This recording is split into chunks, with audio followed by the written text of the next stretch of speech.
A votação do projeto conhecido como Ficha Limpa, em plenário da Câmara, foi adiada e a questão foi encaminhada para análise da Comissão de Constituição e Justiça, a CCJ.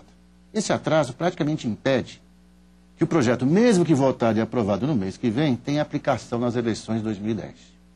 Eu converso agora sobre o projeto Ficha Limpa com o deputado Duarte Nogueira, do PSDB de São Paulo. Deputado, isso que eu falei aqui, que vocês dizem, é que a gente ouve as pessoas, a gente lê os artigos, acompanha.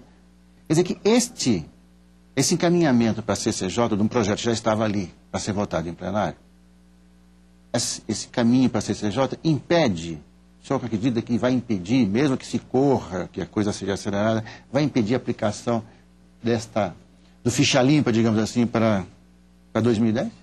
Olha, Inimar, infelizmente, impedir, talvez não, mas vai dificultar muito. O prazo está curto. Vai dificultar muito pela questão dos prazos. E nós lamentamos, porque esse é um projeto que chegou aqui o ano passado, por baixo de um apoio de 1.600.000 assinaturas, deu entrada no segundo semestre de 2009, para que nós pudéssemos colocar o projeto para correr o seu trâmite normal, e antes até de se verificar 1.600.000 assinaturas para efeito da sua oficialização como projeto de iniciativa popular. Algumas dezenas de deputados foram signatários dessa matéria para que ele pudesse ter rapidez na sua tramitação, entre eles eu.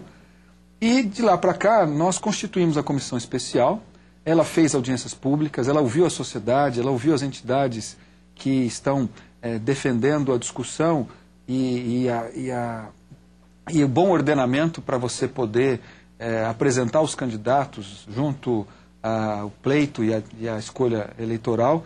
E o projeto foi amplamente discutido.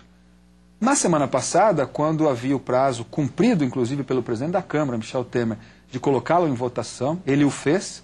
No entanto, os líderes de grande parte da parcela dos partidos da base do governo, entre eles o PT e o PMDB, entre outros, não assinaram o pedido de urgência. Nós do PSDB assinamos a urgência. O DEM assinou a urgência, o PPS assinou a urgência, o PSC assinou a urgência. Então, isso acabou impedindo que nós pudéssemos, já naquele processo, já apreciar o substitutivo que foi apresentado, que foi acordado como um meio de que permitia o acordo para que a matéria pudesse ser votada. Pois é, essa comissão e esse relatório, quer dizer, já avançaram em relação a algumas questões anteriores, já se aperfeiçoaram aqui e ali, né, alguns itens. Muito bem, por sinal. Né? E o que foi, afinal, que levou a esse impasse, digamos assim? Bom, o que é o Projeto Ficha Limpa? O Projeto Ficha Limpa entrou aqui e ele diz mais ou menos o seguinte: aquele que tiver sido condenado, mesmo que em primeira instância, ou seja, no juizado da sua cidade, por qualquer crime, ele fica impedido de disputar a eleição. Aí, o que se discute? Bom, essa era a tese original. Essa é a tese original. Mas depois ela foi aperfeiçoada, porque chegou-se, obviamente, à conclusão de que você, com isso, estaria cometendo algumas injustiças. Sim. Você é candidato na sua cidade, mas você tem uma briga pessoal, familiar, ou seja, de que natureza, muito pessoal, com o juiz da cidade.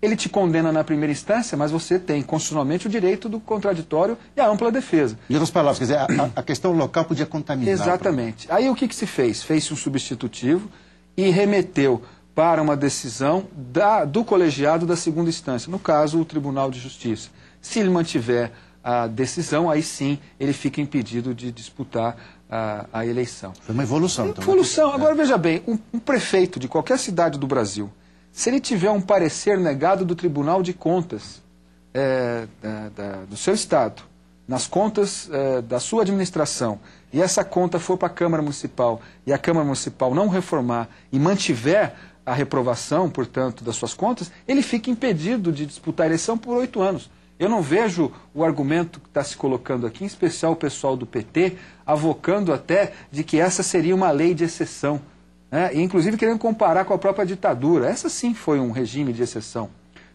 O que está se colocando aqui é uma melhoria das relações entre os partidos e a própria sociedade na oferta de um bom filtro para que os homens e mulheres que disputem o seu voto possam ser pessoas qualificadas de valores e de princípios. Portanto, eu não vejo que há nenhum contraditório. E veja bem, Neymar, os países mais desenvolvidos, que são os países que têm um nível socioeconômico mais diferenciado, mais elevado do que os países em desenvolvimento, do que os países não desenvolvidos, eles não têm seres humanos com comportamentos diferentes. Tem seres humanos do mesmo jeito, com as suas fraquezas, com as suas virtudes, com os seus egoísmos, com as suas ambições, com todas as coisas boas e ruins do comportamento humano. Eles têm o que de diferente? Eles têm regras e têm instituições que de fato são preservadas e estáveis para que o equilíbrio entre o pacto que existe entre as pessoas e a sociedade seja respeitado. É isso que nós estamos querendo fazer com o Ficha Limpa. Melhorar a relação pactuada entre o candidato e o eleitor, entre o eleitor e o candidato. Eu ouvi um dia desses aqui alguém falando, não, mas precisamos definir bem essas questões, esses crimes, digamos assim, cometidos pelos futuros candidatos.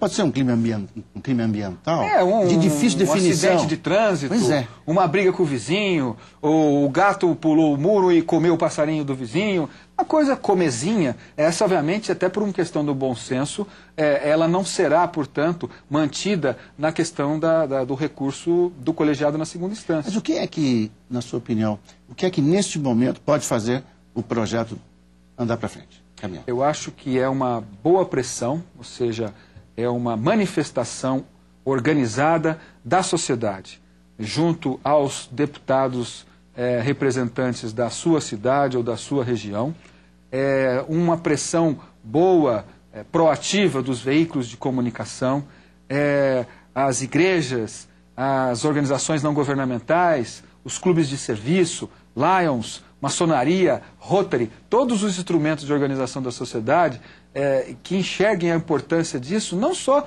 por efeito de impedir que determinada pessoa que não merece o seu voto, ou que seja uma pessoa que não possua a qualidade necessária para ser um bom representante, não é só impedir essa pessoa de ser candidata, é impedir que essas pessoas tomem decisão por pessoas de bem e tomem decisões que, obviamente, não sejam o resultado da vontade dos eleitores, das pessoas que pensam no bem do nosso país. O fato de ser um ano eleitoral prejudica ou facilita?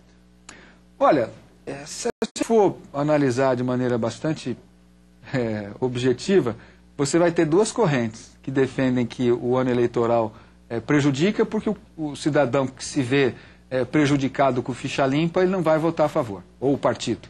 E aquele que enxerga isso como uma coisa simpática para a sociedade, e ele não tem problema com ficha limpa, ele vai defender e, portanto, vai torcer para a sua aprovação. Então, eu não vejo que se é ano eleitoral ou não, que isso possa influenciar. Mas, na verdade, está bem claro, aqueles que se colocarem contra o projeto Ficha Limpa vão ter que prestar contas para a sociedade.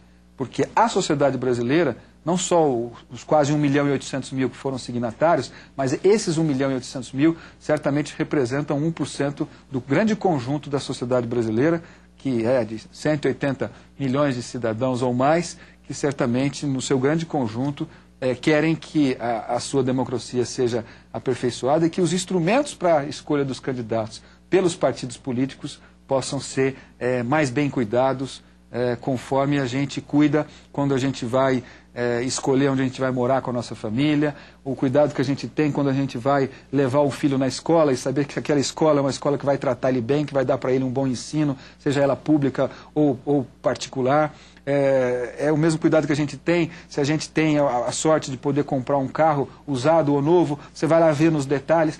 O político que nos representa, ele tem que ser uma coisa até mais importante do que tudo isso, porque além dele representar o seu voto, ele vai tomar decisão em seu nome, claro. Porque, obviamente, tudo isso vai mexer com a sua vida. E se você coloca ali alguém que já no seu passado demonstrou ser alguém que não tem o menor compromisso com a justiça, com a verdade, com o bom comportamento, certamente ele não vai ser um bom representante. O Ficha Limpa é esse filtro positivo, virtuoso, que a política brasileira pode ter a chance agora no dia 29 de abril, conforme o compromisso, vir a discutir e votar.